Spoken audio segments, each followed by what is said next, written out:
Right, Marty, this is the big one. The Group 1 $1 million Carlton Draught Railway Stakes, 124th running of this feature event over the famous Ascot Mile, the second leg of the quaddie.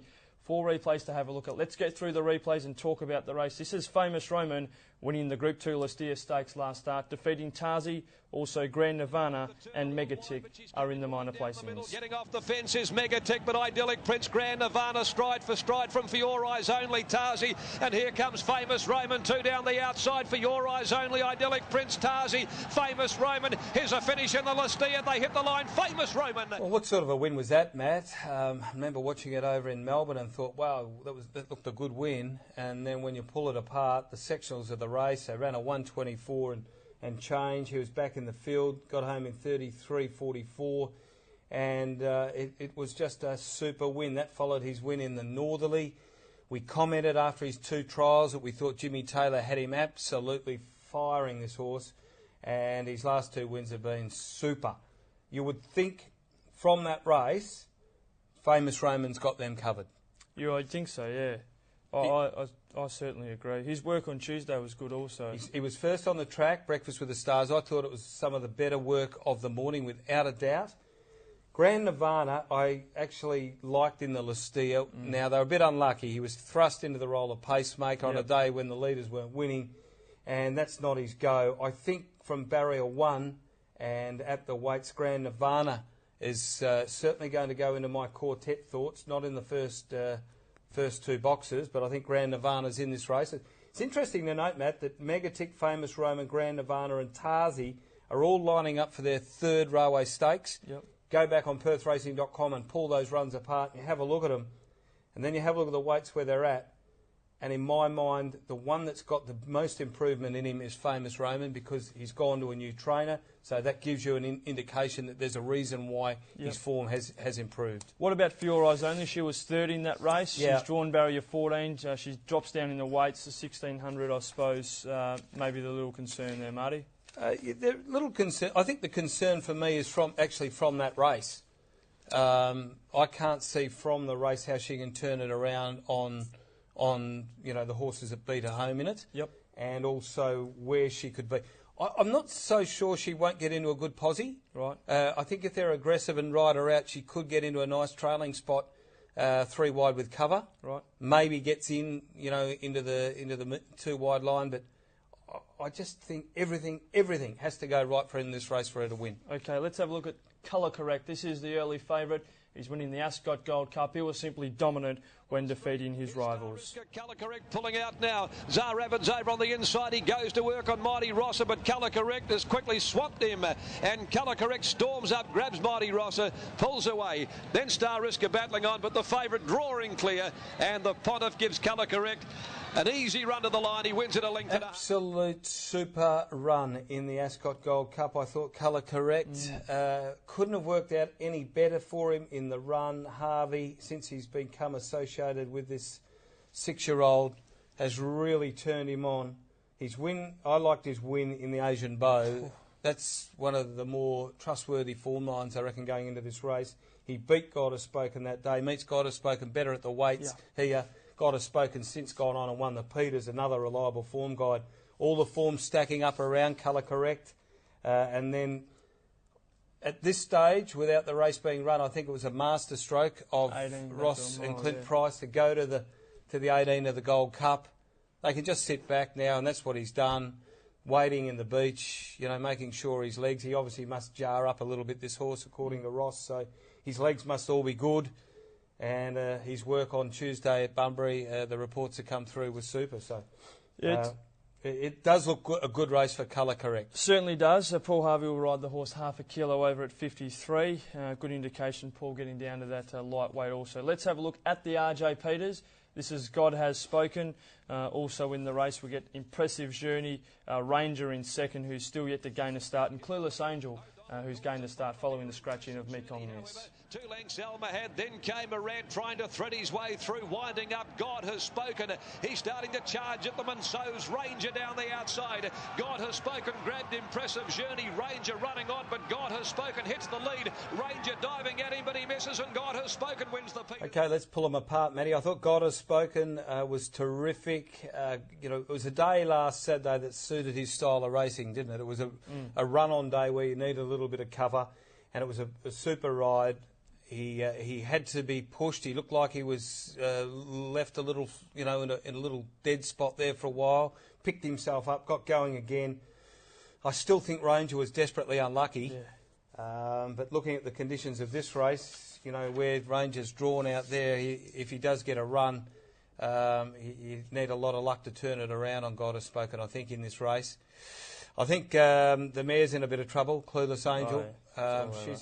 She's in some real bother there. I didn't like the look of her, and I didn't like the way she raced last Saturday. So it'd be a great training performance by Lindsay to turn her around. An Impressive Journey I'm going to include in my novelties.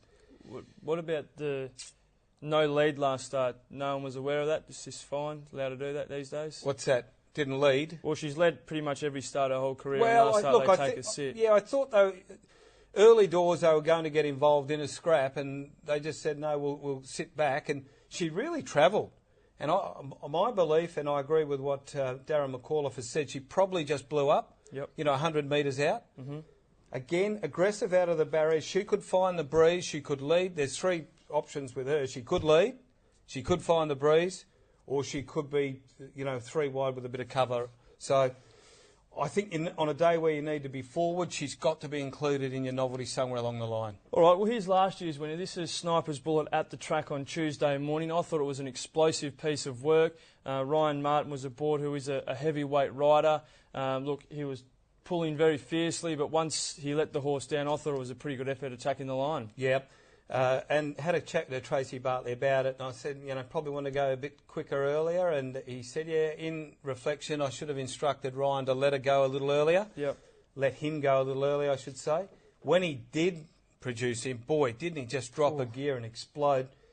For that reason, Tracy said, I'm going to make sure I give him another good piece of work on Thursday.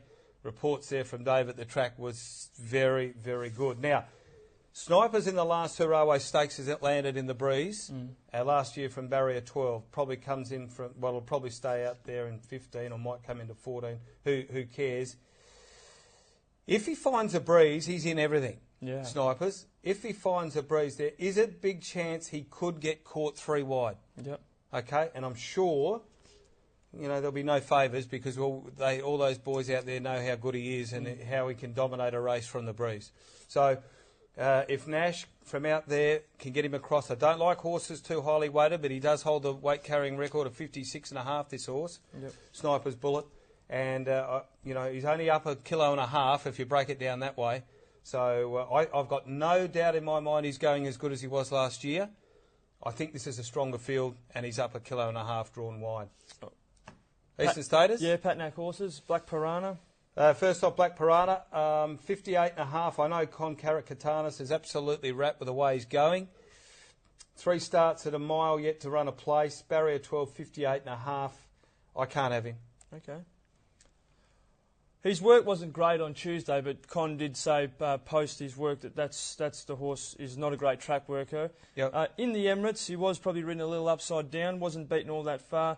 I thought his runs prior were reasonably good behind the likes of White Friars, Captain Sonador, but the weight, I suppose, is the big query. 58.5, he's not a big horse. I don't think these Eastern States trainers understand how hard this Ascot Mile is to win at and how hard a race it is to win. Black Piranha, and I wish him all the best there. He's a tremendous young man, Con. Big rap, but for me, I'm prepared to shop around Black Piranha. If he gets me, he gets me. Triple Honour, liked its work. Very good. Worked really, really good on Tuesday. Big, just a economical mover, isn't he? He's a glider, just glides across the ground. When you went back and had a look at his win in the Doncaster, he exploded. Yeah. So he's obviously got a turn of foot. He's coming back from the Caulfield Cup off a freshen. Before that, the runs were good behind Descarado in the Hill Stakes and Sailor Gurr in the Craven Plate.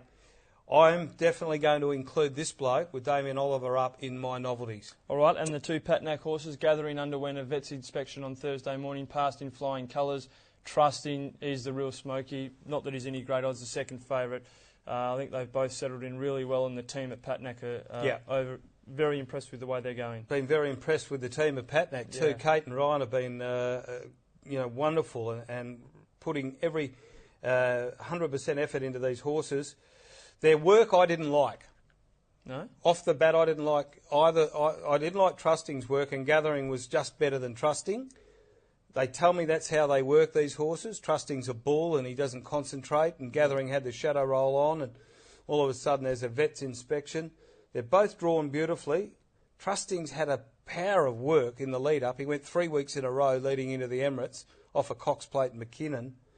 His run in the Epsom when Jimmy got an itchy trigger finger was massive. Oh. So if he produces that sort of form, he could well just blow them away, Trusting. Well, they've drawn the good barriers. Barrier 5 for Trusting, 6 for Gathering. Great to see Craig Williams back over here for Railway Stakes Day. The other runners we haven't sort of touched upon. Just on Gathering, the run in the Waterford Crystal Mile was good. Leads. I've got him either leading or maybe outside the leader, whoever gets that spot. Yep. It's where you want to be. I think they'll lead. Yeah, well, from what I heard Craig Williams on radio on Tuesday or Wednesday, I got no doubt he'll lead. Yeah. Because he said every time you try and ride this horse pretty, it's no good. No. You've got to be aggressive and push and push. What about Inarticulate? One of the only horses we haven't touched upon. He's a horse that can really unwind an explosive final sectional, but he could be too far from them against a field of this calibre. I think if you are feeding him about colour correct as a punter and he's the elect, this horse Inarticulate is the one in at the weights who gets at him. Yep. But can he get at him in the conditions of the race? I think he'll be 3 wide with cover tracking Black Piranha, which might be okay if Black Piranha, sets off early, brings him into the race. I've just got a feeling there's a couple of things telling me that Durant has really focused on this race with this horse. I'm putting him up in my win and second box in Articulate. He's won on this race day last year, which is important. Yep. And I just like the way he's been finishing his races off in preparation for this. Obviously a terrific race, mate. I think you said there's something like 22 group wins amongst this whole field, which is just simply outstanding. Really excited about it. 3:45 is start time. The all-important selections. Just on that, there's been, I heard Wes talking on racing radio this morning that he said some people had told him that he wasn't a very strong renewal of the Railway Stakes. I'd hate to see it if a strong renewal if this is not strong. Yeah, and when you go back and have a look at some of the winners of this race, and I think the last 2 years have been super strong renewals, and for mine, 08's Gilded Venom was probably stronger than last year's Sniper's Bullet. Before that, El Presidente Balbazar covertly. Now, I'm not knocking horses here, but if you pull apart the races that they competed in, wouldn't even stack up to this field. And then, of course, you're getting back to Modem, it was Mr. Sandgroper and Mapaholic and horses like that. So if you're not happy with the strength of this Railway Stakes field, then you're a pretty hard marker for mine. Very, very hard marker, I think, Marty, because Numbers, it's a terrific race. I'm going colour correct. He's Ticks just the boxes. He's just the profile horse, isn't he? Yeah. Placed in it last year, down at the weights. He's winning all those lead-up races that you need to win. He's got the draw, perfect. He's got Ponty on board riding at 53. Does me. 6 Famous Roman, 2 Sniper's Bullet, and number 14 Inarticulate. They're the 4 going in to the win box for me. All right, we're going the 9, colour correct, in the Group 1 Carlton Draught Railway Stakes. What a race it is. 3:45 is start time for the Group 1 feature.